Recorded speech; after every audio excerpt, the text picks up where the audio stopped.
It goes unsaid that Scott Weiland had an absolutely legendary career, starting off with his band, the Stone Temple Pilots, then going on to an amazing solo career. Throw Velvet Revolver in there, and then back to where he started with the Stone Temple Pilots when they reformed to release their 6th studio album in 2010. But Scott ultimately would part ways with STP, which left him free to take up the mantle as new frontman for his band, the Wildabouts. And it was great. It was it was such an exciting process. It took me back to my first album, Core, and I felt that type of like anticipation and excitement over it. The Wildabouts released their one and only album, Blaster, in March of 2015. Blaster is 12 tracks of amazing rock songs. Catchy, melodic, and just pure fun are some words you could use to describe these tracks on Blaster. In a January 2015 interview, Scott Weiland explained that he hadn't felt this excited about making an album since the early days of the Stone Temple Pilots, saying, "If you take out the fact that we had to break up the recording process when touring, the album came very easily because of the vibe between the band members. The sound we were getting felt original and infectious and brought me back to the feelings I had when I made my first couple records. Just excitement, feeling invigorated, youthful." And that is exactly what you get when you listen to Blaster. As I say, 12 tracks of very cool rock songs. Now you've got the new record, Blaster, is coming out March 31st. Is this a Scott Weiland solo record, or should we consider it that? No, it's actually a hybrid. It's more like a Tom Petty and the Heartbreakers type record, but not sounding like Tom Petty and the Heartbreakers. But that's kind of what it is. It's like I'm a Wildabout, but my name fronts the band, and so I wanted a hybrid. I didn't want to make a solo album. Now, you've been touring with the Wildabouts for a long time, and last year people sort of got a preview of what some of the songs on Blaster would sound like. But earlier this week, we finally got a studio version of White Lightning, and to me it sounds like it's crunchy. I mean, I would even use the word sludgy sometimes to describe it. It doesn't seem overproduced at all. Is that something you guys were going for with this record? Yeah, definitely. We didn't want to have a big production sounding album. We wanted to keep it sounding really, as I like to call it, furry. I mean, I think it's got an indie garage kind of sound to it, which is ironic because part of the album was recorded in our producer Rick Parker's garage. So there you go. You have it. It's meant to be more of a just less produced, more high energy type of a record. So fans of STP and Velvet Revolver should find plenty to like on this record, right? I would hope so. I think so, definitely. I think that there's music that the type of music, the energy in the music that they'll really like a lot and feel that's akin to either STP or Velvet Revolver, yet it's different enough where I think we'll get a new audience as well. But the release of the album was met with a very sad situation when, just one day before the release of Blaster, the Wildabouts guitarist Jeremy Brown sadly passed away.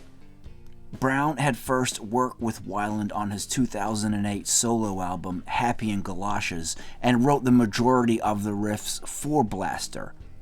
So when he died just one day before the album's release, needless to say, it was a very sad situation for all involved. We received a call today about my friend Jeremy Brown that has shaken me to the core. We were all concerned this afternoon when Jeremy didn't show up for a long scheduled rehearsal for tonight's album release. An hour later, Jeremy's family called us to say that he had passed away. I am in shock right now. Everyone that knows him is devastated. It is a terrible loss that goes beyond words. He is one of my best friends, a truest friend, and one of the most gifted guitar players that I've ever known, a true genius. And with North American tour dates set to begin, Weiland announced the addition of Australian guitarist Nick Mayberry to the lineup. In a statement, Weiland said, "Jeremy had big shoes and no one can fill them. But we have to soldier on. Nick is an incredible player and is a great fit for the Wildabouts."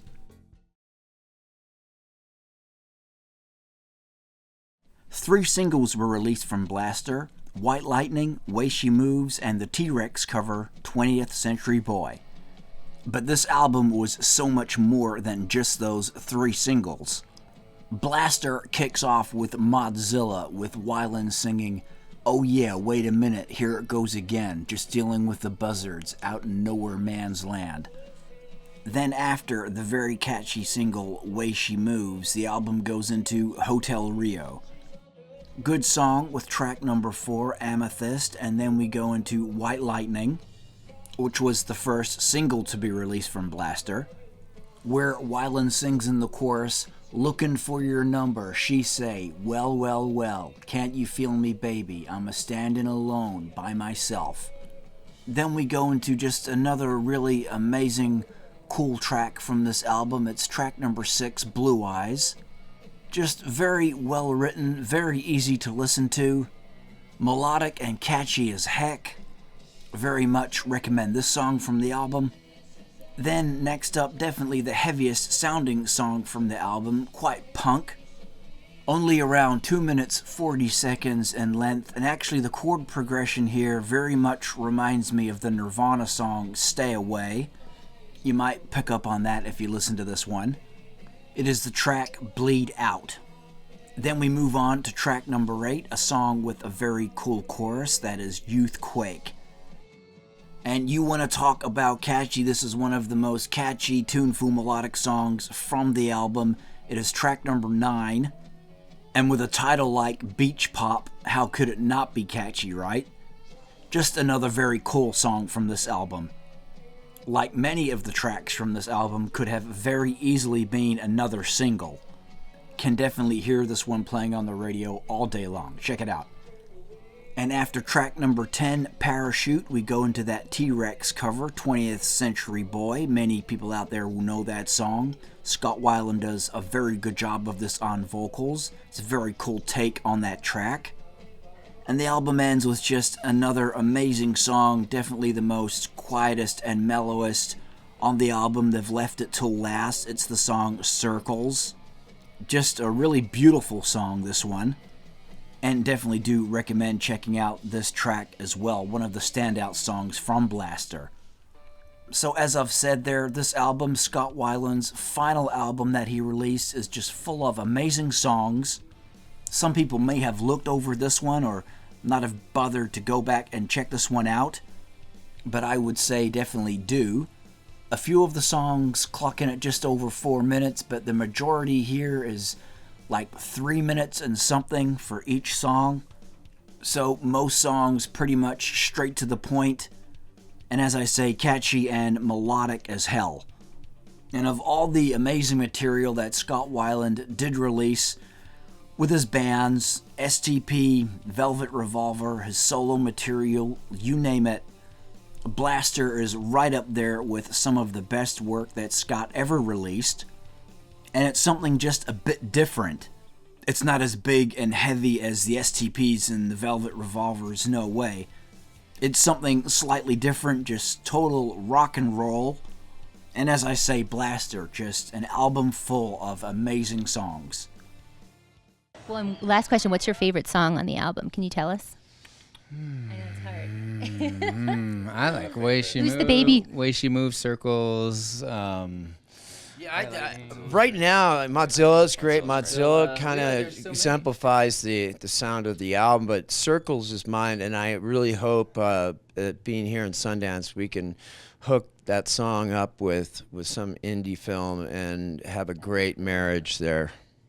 And along with the sad story of guitarist Jeremy Brown passing away just before the album's release, You, of course, had the sad and untimely death of Scott Weiland himself on December the 3rd, 2015.